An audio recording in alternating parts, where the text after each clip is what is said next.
Everybody. Welcome to Case Sleep Medicine Grand Rounds. It's my privilege to introduce Dr. Mark Wu, a great friend and colleague. Dr. Wu is a professor of medicine in the Department of Neurology at Johns Hopkins University in Baltimore, Maryland.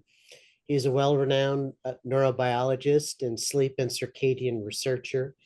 His lab was responsible for identifying a gene that's known as the wide awake gene in a fruit fly model that, when turned off, results in flies that have difficulties with initiating sleep and maintaining sleep. This is a gene that is preserved, is bound to have a human homologue as well. More recently, Dr. Wu has been interested in the effects of sleep disruption on memory disorders such as Alzheimer's disease. And he has more than 50 publications to date. He completed his medical degree and PhD at Baylor University, his residency in neurology at UCLA, and his sleep medicine at University of Pennsylvania before eventually joining the faculty at Johns Hopkins. So it's great to have Dr. Wu here, and today he's going to be talking to us on the topic of circadian rhythm disorders. All right, thanks for that kind introduction, Sushil. So it's a great pleasure to be with you guys here this morning. Let me just go ahead and start my slideshow and share screen. Let me see here. Okay, and then slideshow. All right, can you guys see those slides? Yes. Okay, great. So good morning. So today, Sushil asked me to give a little talk on circadian rhythm disorders. And this is the overview of the talk today. So first, I'm just going to provide a broad general introduction to circadian rhythms. And then we'll be talking about the molecular clock, starting from work in fruit flies and talking about how that has informed our understanding of the clock in mammals, including humans. I'll briefly touch upon the idea of central versus peripheral clocks. And I'm not going to spend a lot of time, but I just want to emphasize the idea that there is more than just a suprachiasmatic nucleus and the master circadian pacemaker. Then we'll talk a little bit about how to entrain the circadian clock, which just has important relevance for treatment of circadian rhythm disorders.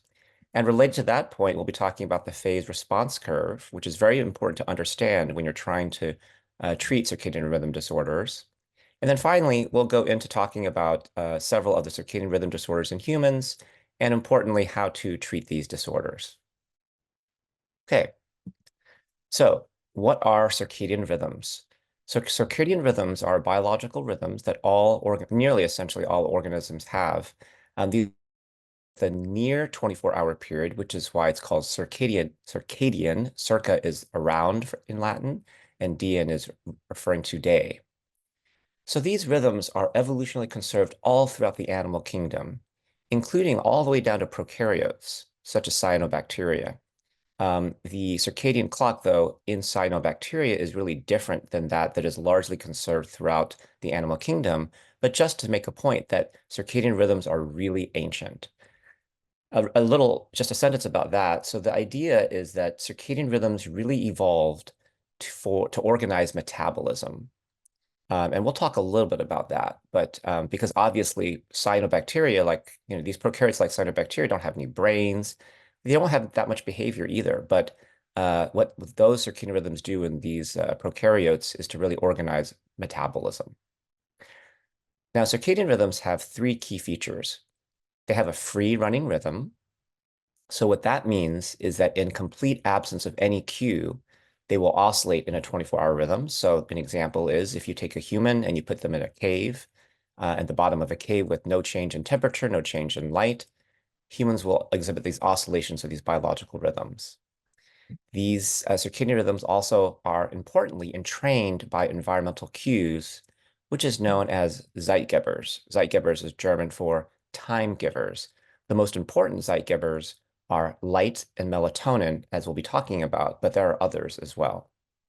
And finally, circadian rhythms are all temperature compensated. So what does that mean?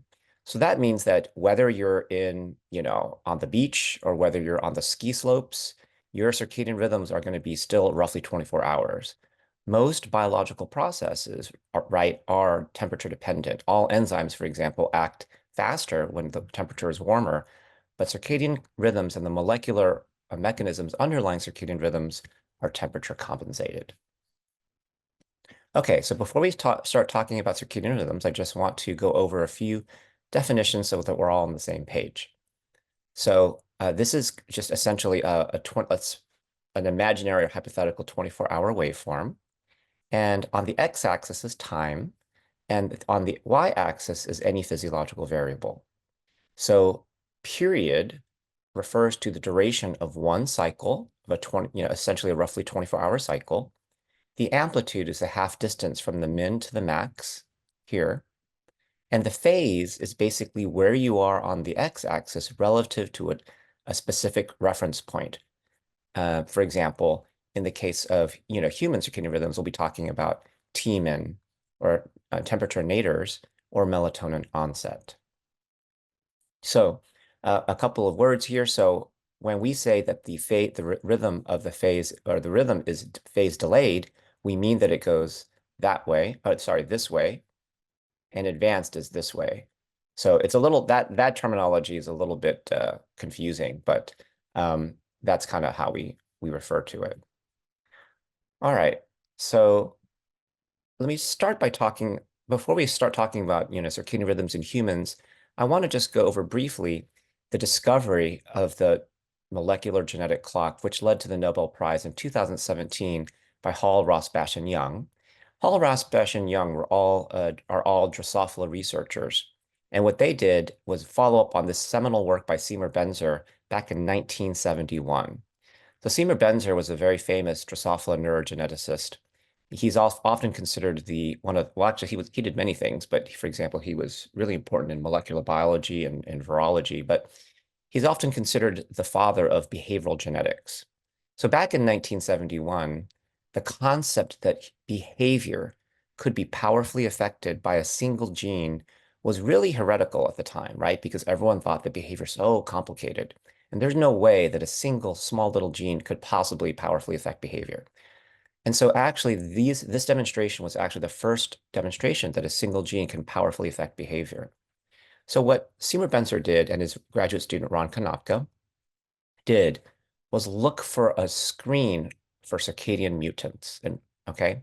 And at this time, no one knew anything about circadian, the molecular base of circadian rhythms. And frankly, we knew very little, the revolution of molecular biology had not even occurred yet. So we understood very little about genes back then.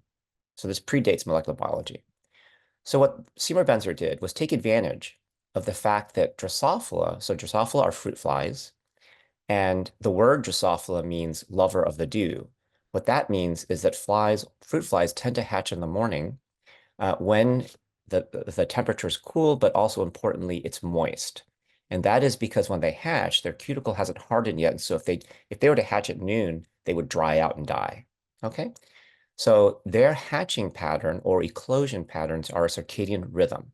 If you take fruit flies and stick them in complete darkness with constant temperature, they will basically hatch in the morning at the same time with no environmental cues. And Konopka and Benzer realized that this is a circadian rhythm. And so what they did is a classic genetic approach where they generated thousands of mutant lines. They basically made a whole bunch of mutations using chemical mutagenesis. Okay, so they studied 2,000 mutations on the X chromosome.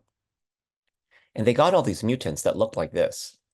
This arrhythmic mutant basically doesn't know what time it is, and they hatch any time of the day. Okay. But even more importantly, they found a short period mutant and a long period mutant. The short period mutants thought that the time is 20 hours instead of 24 hours. So in a 3-day period, they would hatch 4 times. See what I mean? And the long period, instead of acting on a 24-hour rhythm, acted on a 28-hour rhythm.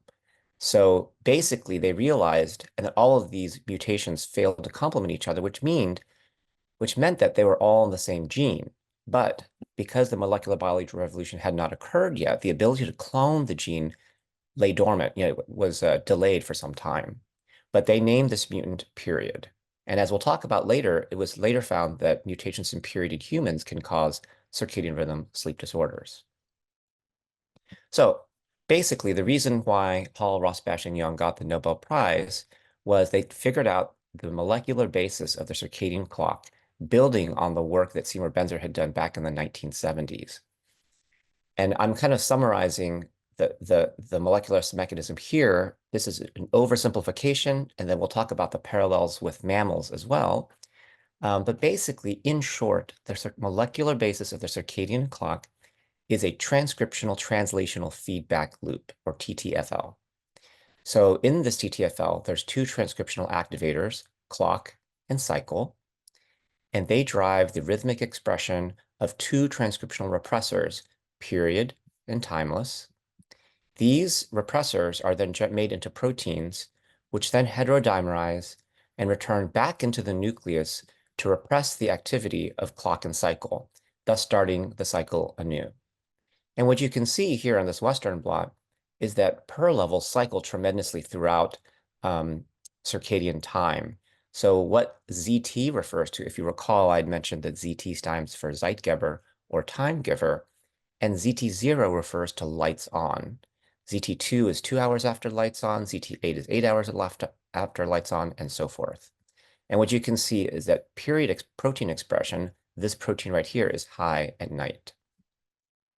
So basically, that is the way this simple mechanism is the mechanism that underlies the molecular clock in essentially most animal species in the animal kingdom.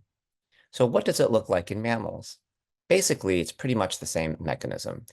The two transcriptional activators are clock and BMAL.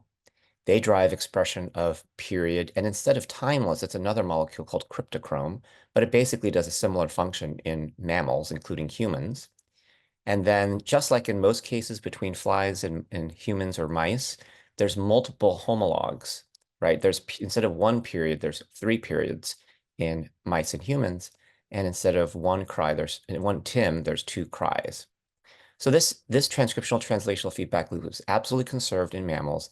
I do want to make a point, though, that what I'm showing you here in the schematic is a major oversimplification.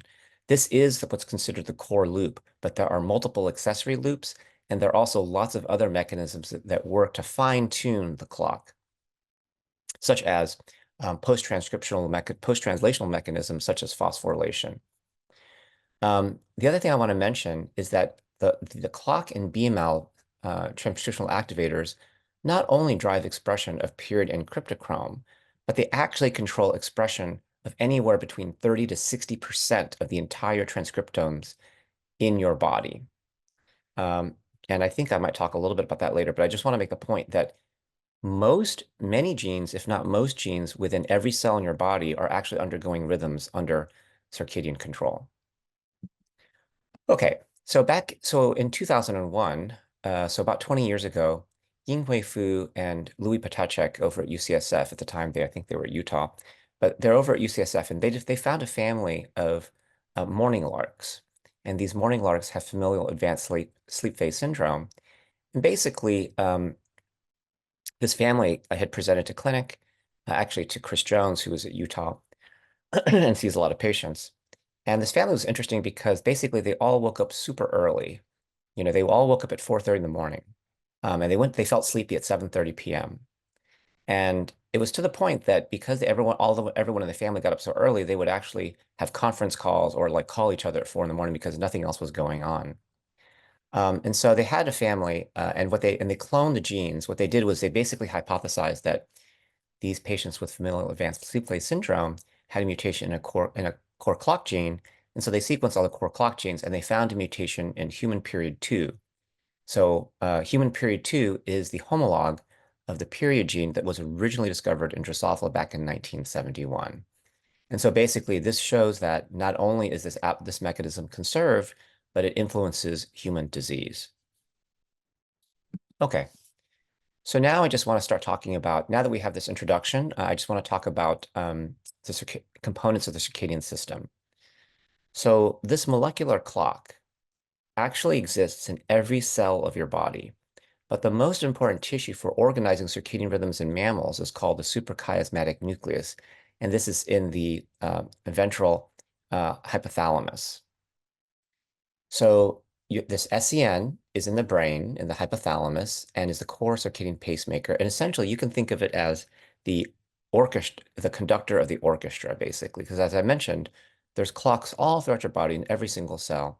And the clock in the SCN acts as the conductor.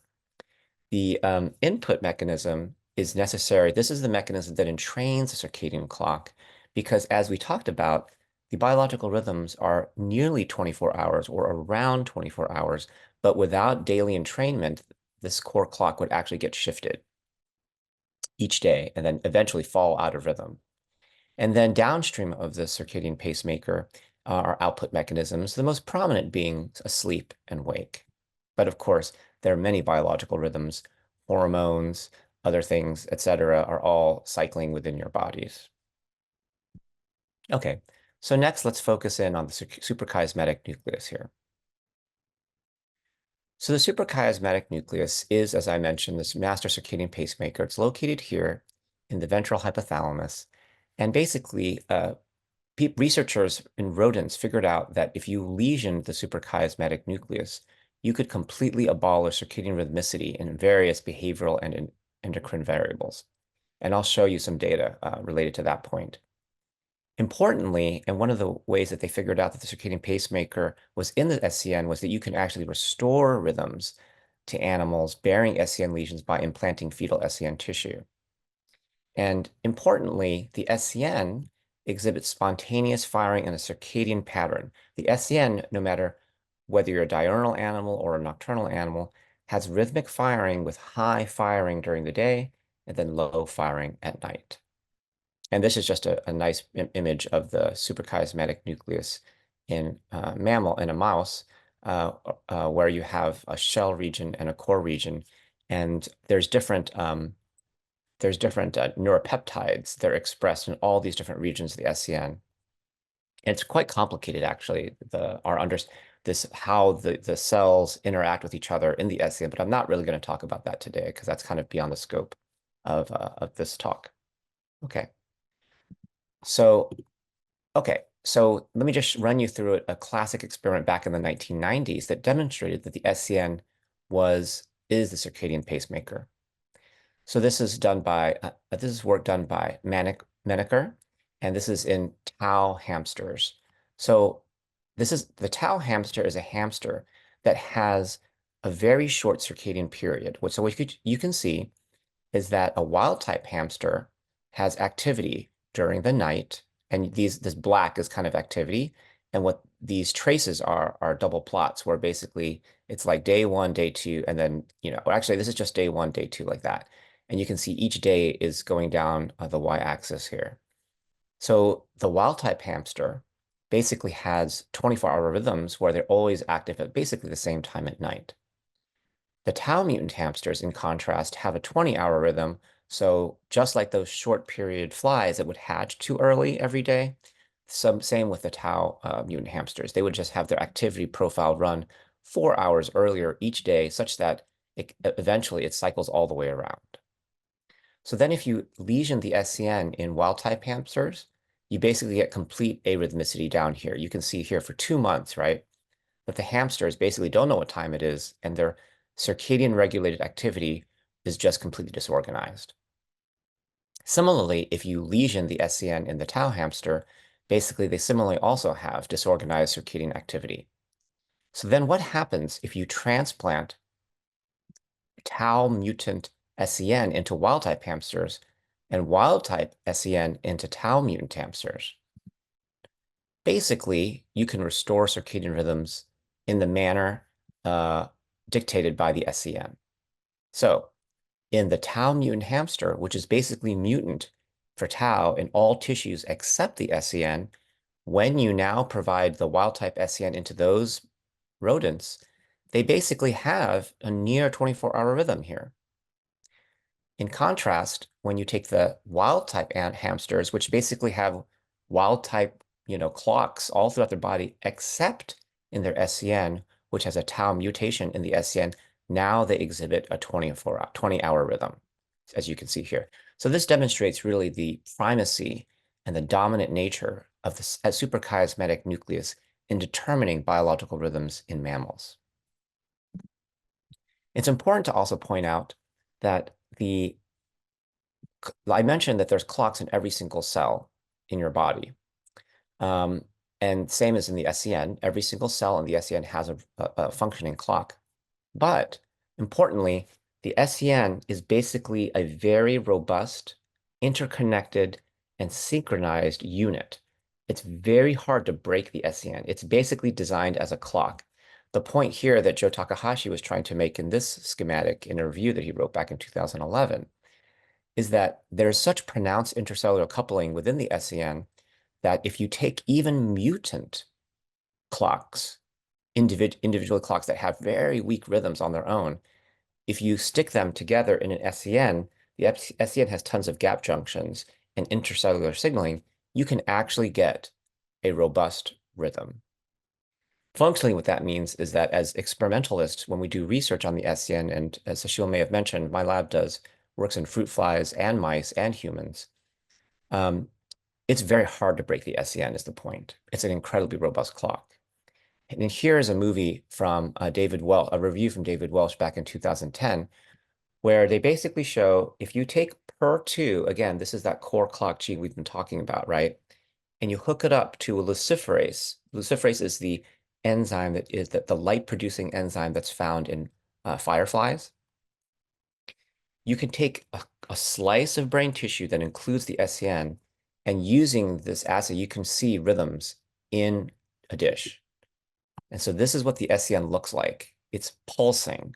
The clock genes are incredibly rhythmic. And this is sitting there in a disk. Each pulsation is actually a day. So that's a time-lapse video. So you can see that in a dish, the SCN will just tick 24-hour, beautiful synchronized 24-hour rhythms with no inputs at all in a completely tissue autonomous manner.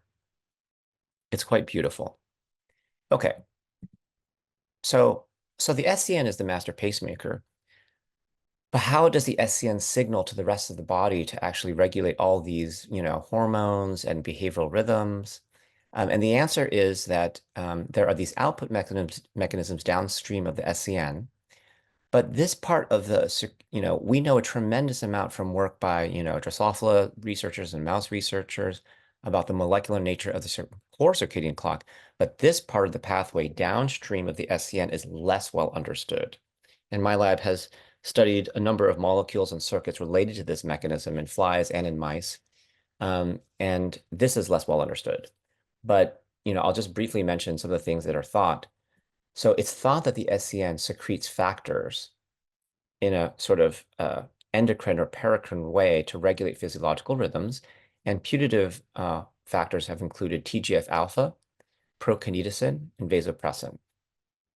In addition, the SCN is thought to also directly signal in a circuit manner to regulate various rhythms. But interestingly, the SCN itself does not have many direct projections to many circuits or brain regions that regulate things like sleep or feeding. Instead, what happens is the SCN sends the bulk of its projections to a part of to a region of the brain called the subparaventricular zone. So it sends a whole bunch of axons here going to the dorsal medial hypothalamus and then relaying to other places like VILPO, ventrolateral preoptic nucleus, to promote sleep, lateral hypothalamus to promote wakefulness and feeding. So this is just to mention, that that most of the circuit mechanisms downstream of the SCN are indirect. Okay, so now I just want to spend 1 or 2 slides talking about central and peripheral clocks in general. Many of you may not be neurologists, and many of you may be pulmonologists and think a lot about the lungs. And so what I want to say is that we've been spending a lot of time talking about the suprachiasmatic nucleus, this master circadian pacemaker. But as I mentioned, there are these clocks in every tissue of your body. That includes your liver, your kidney, and your lungs, and of course your heart. So there are all of these clocks all throughout your body. And what the SCN does is, as I mentioned, it acts as really the conductor of the symphony and all the individual violins and violas and all the cells and all the different tissues. So, but it's important to remember that because there are these internal circadian there's internal clocks all throughout your body, it is possible to get desynchronization within your body. What does that mean? So, for example, let's say if you were, to have a normal sleep-wake cycle, but then let's say you ate on a very strange schedule for some reason, you could actually put your liver clock on a different time than your circadian clock in the SCN. So as I mentioned, virtually every cell in your body has a circadian oscillator. And one of the best examples of the peripheral clock is actually the liver clock. The liver obviously does not have any exposure to light. Um, normally the liver clock listens to the suprachiasmatic nucleus, but there's a way to break that connection. And the way you do that is by providing feeding at a different time than your normal active period. So normally, let's say uh, mice are nocturnal, right? And they are awake during the night and they're asleep during the day. Now, the most powerful entrainer uh, for the liver clocks are food, availability of food, right? We mentioned that the most powerful entrainer for the SCN is light, but the most powerful entrainer for the liver is actually food. And so what you can do is if you basically take a mouse, right? And instead of letting them eat whenever they want, which normally would be during the night, you force the mouse to only eat during the day. It's as if we said, hey, you as a human cannot eat during the day. I'm only going to give you food from like, 2 in the morning to 5 in the morning. So if you do that, the animals will obviously wake up to eat at that time because they're hungry. But what's really interesting is they'll actually shift their liver clock so that they can actually anticipate the nighttime, the daytime feeding. And so what happens is you can see that in the liver clock, if you move feeding availability to the time of day, which is in the morning when they normally never are there, they're normally sleeping, you can shift the liver clock basically. And so what you'll get is basically a desynchrony where the SCN is on a daytime schedule. I mean, if you're a mouse, I'm sorry, a nocturnal schedule, and the liver is on a daytime schedule. So that's kind of internal desynchrony. And I actually forgot to make this point, but I want to make that point now, which is, and this I should have said this in the intro slide to the circadian rhythms. So what is the point of the circadian rhythms, right? I mentioned that the ancient evolutionary point is for metabolism, but really, why do you need a circadian clock actually? Because, if as long as you're not living at the bottom of the ocean or in a cave, you're exposed to daily rhythms of 24-hour rhythms of light and dark, right? And temperature, right? So why do you actually need a circadian clock? And the answer is anticipation. What does that mean? That means that the reason we have 24-hour clocks within our bodies is in order to anticipate events, not to react to them. So I'll give you an example. So the cyanobacteria I mentioned, right? Why do they have a clock? So for example, some of their biological processes depend on light. And so instead of just waiting until the light appears to then start getting their whole metabolic system revved up, what they do is they will increase expression, let's say, of enzymes and whatever they need, biological pathways necessary for the process before it actually starts. So as an example for humans, if you have a certain rhythm for, let's say, eating, what your circadian clock will do is upregulate digestive enzymes or other metabolic processes prior to the eating so that you're ready to go when the food arrives. So I just want to make that point, for the fellows that the purpose of a circadian clock is to anticipate. Okay, anyway, sorry about that. It was a little out of order because I should have said that in the title slide, but all right.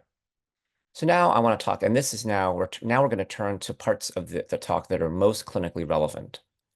And let's talk about the input mechanisms, which are basically these Zeitgebers. And these are the most clinically relevant parts of the talk because these are the ways you're going to actually manipulate circadian rhythms in humans to treat circadian rhythm disorders. The most powerful entrainer of the circadian clock in mammals is light. Now, as you know, light does not directly hit the hypothalamus, and so it goes through the eyes. And importantly, there is, as you probably know, a third class of photoreceptors in the retina that are crucial for circadian entrainment. So as you all know, you have here's your eyeball, and then you got your retina, and you have rods and cones, right? But there's also a intrinsically photosensitive retinal ganglia cell, a third photoreceptor called IPRGC for intrinsically photosensitive retinal ganglia receptor. And these IPRGCs express the blue light pigment called melanopsin, okay? And what they do is these cells then project to the IPRGCs in the retina project to the suprachiasmatic nucleus. And it turns out they also project directly to a number of brain regions. And so it's thought people like Samer Hodder, who used to be at Hopkins but now is currently at NINS, is doing a lot of research trying to understand the direct effects on light on things like sleep and mood, right, outside of these extra SCN pathways. So what the IPRGCs do is they release glutamate and PCAP at the retinal hypothalamic terminal, which is at the SCN, which then induces period expression at the SCN. I mentioned rods and cones, and rods and cones also play a minor role as circadian photoreceptors. Um, so it's not to say that the IPRGs do everything in terms of circadian entrainment, but they do the heavy lifting, and the rods and cones play a minor role. Um, and uh, this work was done. A lot of this work. There are many teams that did this work, but one of the important teams was of Samer Hodder and King Wei Yao here at Hopkins. And this work was originally inspired by the notion that there were blind patients that had circadian entrainment, and that led to the search of the third photoreceptor. Anyways, if you eliminate rods and cones and melanopsin, you can then basically take a circadian blind, you can make a circadian blind mouse. And that was shown by Samer and King back in 2003, and other people too. Okay, the other important entrainer of circadian rhythms in mammals is melatonin. So melatonin is actually the darkness hormone. What does that mean? That means in all animals, whether you're nocturnal or diurnal, melatonin is released at night. So in a mouse, well, except for C57 Black 6, which everyone uses, which doesn't have melatonin, but if you're a wild type mouse and you're nocturnal, you still release melatonin at night. Melatonin is released by the pineal gland, and the point is that very little bits of light can rapidly suppress melatonin concentrations. Melatonin receptors are present on the suprachiasmatic nucleus, melatonin receptor 1 and 2, which some drugs act on, as we'll talk about later. And importantly, beta blockers, which many of you use in internal medicine practice, inhibits also sympathetic signaling to the pineal gland, which can impact melatonin levels, which then has the effect of kind of worsening sort of sleep, stability at night. I just want to make a point here that melatonin is a very widely used supplement, right? So a lot of our patients will use melatonin and claim that it helps them to sleep or not. So the reality of the data are that melatonin is not that great as working as a sleep aid per se. I mean, I have patients like you that swear that melatonin helps them fall asleep. But the data are very mixed. And in reality, the way I view melatonin, it's not a sleeping aid. It's really a chronobiotic. It's really the way we use melatonin in sleep medicine practices is more for adjustment of circadian phase rather than just directly promoting sleep. Okay, so this is the most important slide of the talk for our fellows and really for clinical practice. And really, if you just learn one slide from this talk, this is what I want you to focus on.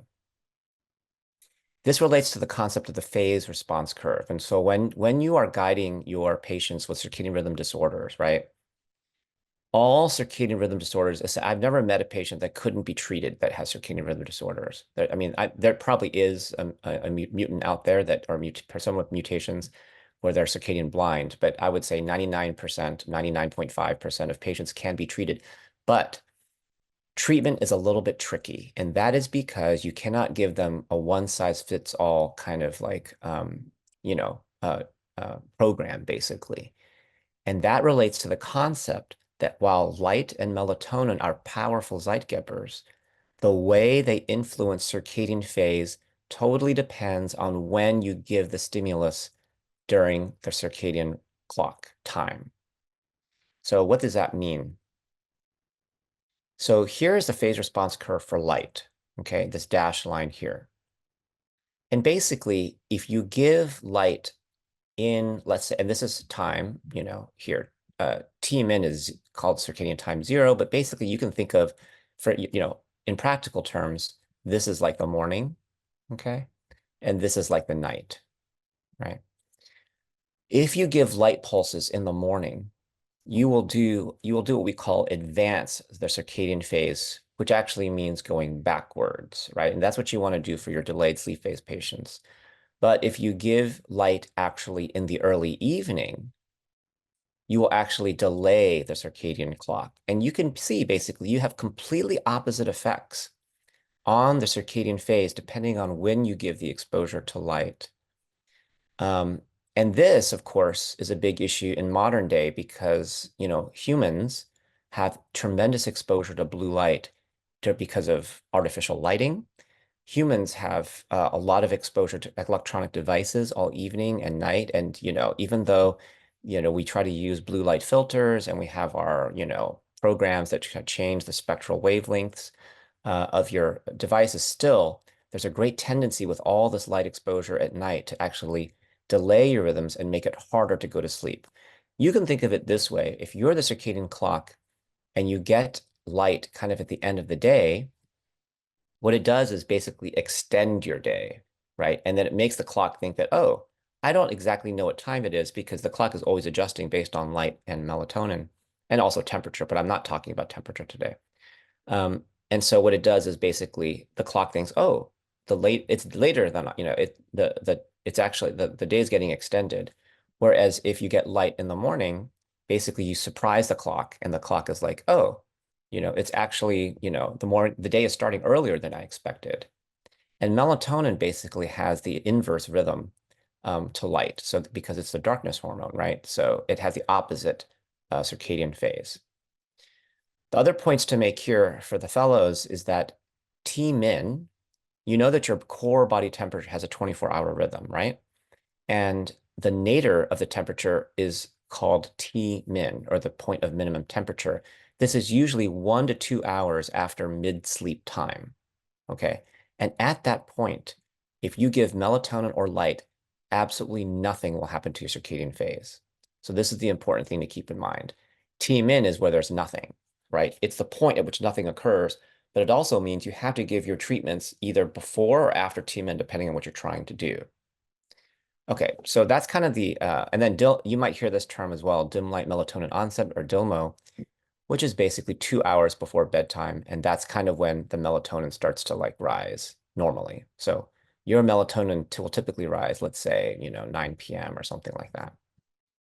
But again, as we talked about, again, this idea of artificial lighting and light exposure at night, if you get light exposure, you're actually suppressing your melatonin onset. Just to keep that in mind. If you were, camping, right? If you're in the forest, you don't have all this artificial lighting, your melatonin will rise around 9 p.m. or so. Okay, so that's what I want. This is the kind of take-home message I really want the fellows to focus on because it's the key to understanding how to treat circadian rhythm disorders. So how do you approach circadian disorders clinically? So they basically fall into two categories, intrinsic and versus extrinsic. Intrinsic are endogenous clock mechanisms that we'll be talking about, such as ASPS and DSPS. Extrinsic are things where you're basically misaligned with the clock in the environment. The best example of this is, of course, shift work disorder that we see a lot of patients with that, and of course, jet lag as well.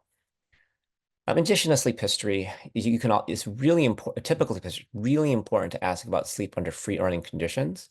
So what I usually try to get patients to think about is, well, I'll ask them, hey, so let's pretend you are on an island, and there's no one around, no friends, no phone, no computer, nothing. You have nowhere to go, nowhere to be. You can do whatever you want in terms of sleep and wake. And then I ask them to try to imagine what time they would naturally feel sleepy and naturally go to sleep, and what time they would naturally wake up. Some patients do better with this than others. Some patients just cannot like imagine what that would be like, and so they have a hard time. But I will often get a pretty good answer from most patients, I would say. You can also do sleep logs covering a 2-week period. Some people also do actigraphy, but I personally find that you can probably get a lot of this information just by getting this kind of like free running conditions question, talking to them. So let's talk about DSPS, delayed sleep phase syndrome, which is the most common circadian rhythm disorder you will see in the sleep clinic. The prevalence is pretty high, 0.1, 0.2%. It's more common. It's common in adolescence because, as you know, the natural circadian phase is, as you age, is that you tend to be advanced when you're very young. Then as you get older, it starts to delay, and then it's really delayed in adolescence and young adulthood, right? That's why our teenagers and our college students want to go to bed at 2 in the morning and wake up at 10 in the morning. And that's why there's this push to push high school start times later, right? Because high school start times are the earliest among the kids, but then of course they're the most delayed. So that's a real challenge, right? Anyways, but in delayed sleep phase syndrome, basically the history is they tend to want to go to bed anywhere from 2 to 6 in the morning and wake up at 10 to 1. It's important to keep in mind that they can present with sleep onset insomnia, basically. So it's like, hey, and it usually presents not so much in college, but more when they first get their first job, right? Because in college, you can schedule your classes so that your first class is not that early. But when you go into the real world and you have a job and they expect you to be there 8 in the morning, that's when these patients present. So a typical patient might be like a 20-something-year-old, 25-year-old who now has a job. And they basically say, I try to go to bed at midnight, but I can't fall asleep until 3 in the morning. And then I got to wake up at 7 to go to work. And when do we call it a disorder? Basically, when they have a functional impairment, like it's affecting their quality of life, their ability to work, they're having significant insomnia or daytime sleepiness, or they're having social distress. What is the mechanism underlying DSPS? It's not very well understood. People have hypothesized that it's an altered phase response curve or light sensitivity. My anecdotal, feeling is that patients that are night owls or delayed sleep phase syndrome patients are hypersensitive to blue light, is my guess. And that this is definitely, and if any fellow wants to do research, this is something that could be examined. You could take night owls and then study their blue light sensitivity. How do we diagnose it? History, you can do a sleep diary. You could also do actigraphy if you wanted. Okay, so then, and we'll talk about treatment at the end. Um, Advanced sleep phase syndrome is thought to be less common, a lot less common, because you're not going to see that many patients, but but you will see some, and I have a few patients in my clinic. However, it may be underreported because no one gets fired for showing up to work too early, right? So there may be a lot of ASPS out there that is not, not described or it's not presenting to clinic. They tend to be older, again, like we talked about, because as you age, as you go across the age continuum, we said that how the teenagers and young adults are really delayed, but then when you get to be grandpa and grandmas and you're kind of senior citizens, they tend to be advanced, right? So advanced sleep phase syndromes, basically their sleep onset and offset are 3 hours earlier than societal norms. They usually go to bed 6 to 9 p.m. and wake 2 to 5 in the morning. And they can present with the opposite. They cannot stay asleep. Sleep maintenance insomnia, the sleep time is normal. We talked about how Yinghui Fu and Louis Patachuk, who have really pioneered this area of research, have now identified, and this slide deck is pretty old. I haven't updated it for a while, but there are many mutations they've now identified that cause familial advanced sleep phase syndrome, all of which are basically clock proteins. It's thought that ASPS may reflect a short period, and they have a human case of one human that they put into like those circadian treatments where you basically have for humans, which basically have no exposure to light and dark. You have no synchronizing cues, and it's like living in a cave, and they found that the period seemed to be shortened in that one patient. In the same thing, the diagnosis history plus sleep diary and actigraphy, it's important to think about mood disorders. So it's important to exclude mood disorders, right? Because the idea is that the classic medical school teaching is that depression has early morning awakening, right? So, and it's not always that simple, but certainly you want to think about that. Now, what does make it a little confusing is that there actually is a connection between these circadian rhythm disorders and depression. So, for example, Yinghui Fu and Liu Patachek found that these families that have advanced sleep phase syndrome do tend to have actually increased prevalence of mood disorders like depression and also migraine.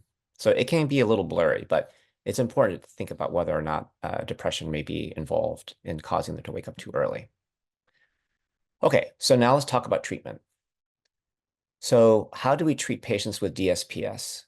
So basically, there's a couple of factors. The way I present it to my patients is there's three things we want to do. And let's start with the three things are blocking blue light at night, taking melatonin at the right time because most patients take melatonin at the wrong time, and then exposing to light in the morning. So what we recommend is, or what is recommended is exposure to bright light in the morning. Basically, what we generally do is you want to give, what I usually do in practice is you want to figure out when their natural sleep-wake pattern is, estimate their T-min, right, which we talked about is 1 to 2 hours after mid-sleep time. And then you want to give the light exposure after T-min to advance the phase. And, you can get these blue light boxes, online. Philips Respironics used to make, a Go Light box that we used to use, but now they don't make that anymore. And so there's other things that we use now, like visors and various boxes. And it doesn't really matter, to be honest, but you just want to make sure it's a reputable company so you're not getting like UV radiation or anything, out of the box. So basically, they need to have 30 minutes to 1 hour of light exposure after at a certain, sort of lux, like anywhere between like 2,000 to 10,000, um, and at the right time. Okay. And so that's basically the exposure of bright light in the morning. Um, this says after 10 p.m., but actually what I usually advise patients nowadays is more like 8 p.m. I tell patients to get blue blocker sunglasses and wear them at 8 p.m. onward. And, it's kind of weird to wear sunglasses at night, right? So that's kind of funky. And people often are like, it's kind of weird. But what I tell patients is, let's do this the maximum way, the most powerful way first. And then once you've got things under control, you can then start peeling things off, right? And so a lot of patients find the blue blockers to be really helpful. And a lot of them, and I personally think that the issue with DSPS is they're actually hypersensitive to blue light. And so I really stress this with the patients to wear the blue blocker sunglasses after 8 p.m. Okay, so, and then when do you give melatonin? So this is important too, right? And so we typically recommend 1 to 3 milligrams of melatonin. And melatonin is not FDA approved. It's kind of a supplement. So it's a little bit hard sometimes to know what's actually in the melatonin. So we just recommend kind of going with big US companies, right? But it's a little bit challenging. But anyways, what you need to tell patients to do is give 1 to 3 milligrams of melatonin 5 to 6 hours before desired bedtime. And the logic you can explain to the patients is that, hey, melatonin is not a sleep aid, it's the darkness hormone. And darkness occurs like, let's say 7 or 8, right? And you want to go to bed at midnight, right? So you want to emphasize the natural melatonin rhythm, and by giving it, 5 hours before you actually want to go to bed. Okay. So I have this kind of listed, in the old days, I never do this, and I don't think anybody does this anymore, but at least when Sushil and I were like fellows and whatever, chronotherapy was an option like on these exams and stuff. So I'll just mention it just so you've heard it, but I think it doesn't work, and I never have ever done it. But basically, the concept behind chronotherapy to try to treat circadian rhythms is you just delay the sleep-wake time by a few hours every day until you get to the desired time, and then you try to maintain it. But honestly, I think this is a dumb approach, and it just doesn't make any sense. And your patients will suffer tremendously if you try to do it. And it simply doesn't work because you're not actually dealing with the biology of circadian disorders. So I just mentioned it so you've heard it, but don't do it. And then, there was a lot of hubbub a while back about Rameltian or Razaram, which is a melatonin receptor agonist, and in the use of these kinds of things. However, I've practically found it not to be very helpful because, it's expensive, and I can basically treat all my patients using these very cheap ways that I described before. So I don't really use it.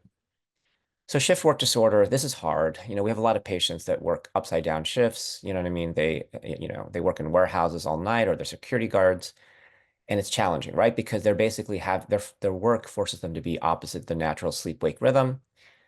So the short story is it's very difficult to deal with, and up to 20% of the workforce is working non-standard hours. It's a lot of people. You're trying to basically get them to sleep when their circadian clock is telling them it's time to be awake. So what do you do? So with the understanding that this is a very difficult situation to deal with and very hard to improve, We try to promote wakefulness by giving bright light during the night shift, but then make sure to stop the light 2 hours before the end of shift. Wear dark sunglasses on the way home so you're not constantly reinforcing to your brain that now is day. You can try using caffeine. A lot of people do this themselves and self-medicate a lot of caffeine during the first 2 hours, or you can even use modafinil 1 hour before shift.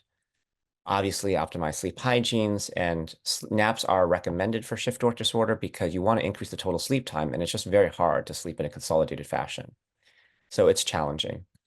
Now, other circadian disorders that are more rare, these are things that you will not see that much. The DSPS you'll see all the time, and the ASPS you will see sometimes. And that just reminds me, just as an aside, before I get to talk about this, before I forget about this, it's really important. I mean, I kind of emphasize this point, but I just want to re-emphasize this point. It's really important to think about the team in and where the clock is, because I remember I've had patients who were so delayed and that when I gave them standard instructions, they actually delayed themselves further, basically. And this particular patient was like a NASA engineer, and he was plotting his own thing and realizing that he was going the wrong direction. And then I talked to him about it, and we realized we were giving light the wrong time, and we gave the right, we moved it because he was so extreme that and then once we did that, we were able to fix the rhythms. And another quick anecdote I would make is that you may have patients who are really into this and who can actually monitor their own core body temperature. So I recently had a patient who was ASPS, who's a scientist, and he bought one of these core body temperature monitoring devices. So, obviously, traditionally, that the core body temperature probes are these rectal probes you stick up your butt, and that's not super comfortable or attractive to people. In research, we now use these core body temperature pills where you swallow a pill and it measures your core body temperature. But nowadays on the market, there's a lot of interest, right, for sports and all kinds of athletics to monitor core body temperature. And so there's a lot of devices out there you can buy now. And so this scientist was actually measuring his own core body temperature and plotting it as he was doing the things that I was telling him. He was watching he was an ASPSer, and so he was watching his clock shift as he moved. He did all the interventions. So just as an aside, if you have very, motivated and kind of science-oriented patients, they can potentially even monitor their own core body temperature in a non-invasive way, and then watch how their rhythms are improving. Okay, so just quickly, we're almost out of time, so I'm just going to end with the last slide or two. These are rare disorders, but you should hear about them because you might see them on sleep boards. Non-24-hour sleep-wake disorders are basically free running. So these are patients that are typically blind and thought to have no ability to entrain to light. And so they're very rare, but you may come across them. And the way they'll present is that they kind of fall asleep a little bit later every day. It's just like a free running animal, a free running mouse. So the way you treat these is to increase synchronizing cues. You give high doses of melatonin. And there's also the reset trial where people gave the, tesameltion. But again, and they found some improvement in the training. Again, it's expensive, or at least it was expensive. And I've tried it in patients with MON24 with very little success. So I'm generally kind of down on this treatment. And then a regular sleep-wake pattern, if you deal with older patients, you will come across. It's not that common, but I think it's more common than non-24. In these cases, basically, they have severe dementia or severe brain injury. And basically what they have is they just kind of sleep and wake all the time, kind of like a rhythmic fly or mouse, right? They just kind of have sleep-wake patterns all throughout. There's no consolidation. And the idea is it's usually due to significant dementia or brain injury. The clinical definition is this lasts for more than 3 months, and they have more than 3 episodes per 24 hours. Again, we just try to increase synchronizing cues, bright lights, and structured activities, which is what we do for our Alzheimer's patients. All right, so I just want to summarize talk today. We're almost out of time. The central clock is a transcriptional translational feedback loop, was entrained by environmental cues, most powerfully being light. In addition to the central clock, there's peripheral clocks, which may help us understand its important link to metabolism. And just to remind you, this is the one thing the best thing to remember out of this is the most common patient you're going to see is the DSPSers. And what you want to do, in summary, again, is try to figure out when their T-min is, give them 1 to 3 hours, 1 to 3 milligrams of melatonin, 5 to 6 hours before bedtime, give them light in the morning. Remember, after T-min, blue light in the morning, wear blue blocker sunglasses in the evening. I started at 8 p.m. And then you can follow the phase of the patient. And eventually, when they start to get close to the natural daylight cycle, because sunlight is the most powerful entrainer, then they'll kind of phase lock into that thing. And as long as they kind of do some maintenance, they'll kind of stay in that rhythm. Okay, and I think I will stop there and happy to take any questions.